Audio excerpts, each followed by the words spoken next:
Hello guys, তোমরা সবাই কেমন আছো? আশা করছি ভালো আছো। আর আমি অতটা বিশেষ ভালো না, কারণ আমি আজকে ব্লগ দিচ্ছি না। তো গাইস, এটা হলো দুঃখের একটা বিষয়। তো গাইস, দেখতে পাচ্ছ এই স্ক্রিনে যে ফটোটা আমি দিচ্ছি, এই ছেলেটা 2 দিন থেকে নিখোঁজ, একে খুঁজে পাওয়া যাচ্ছে না।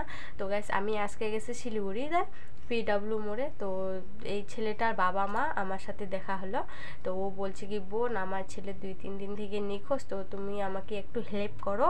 কি তুমি যদি ভিডিও বানাও তাহলে ভিডিওর মাধ্যমে তুমি বলে দাও যে আমার ছেলেকে যদি কেউ দেখে থাকো তাহলে প্লিজ আমাকে একটু কন্ট্যাক্ট করে বলে দিবা।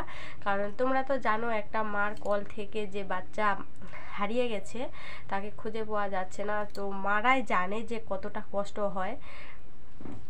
তো গাইস, তোমরা যদি কেউ দেখে থাকো তো এই স্ক্রিনে নাম্বারটা দিচ্ছি আমি, তো এই নাম্বারে তোমরা কল করো। আবার ভিডিওটা বেশি বেশি করে শেয়ার করো। আমার যতগুলো সদস্য পরিবার আছে সবাইকে আমি বলছি, প্লিজ একটু সাপোর্ট করো আর শেয়ার করো এই নাম্বারে।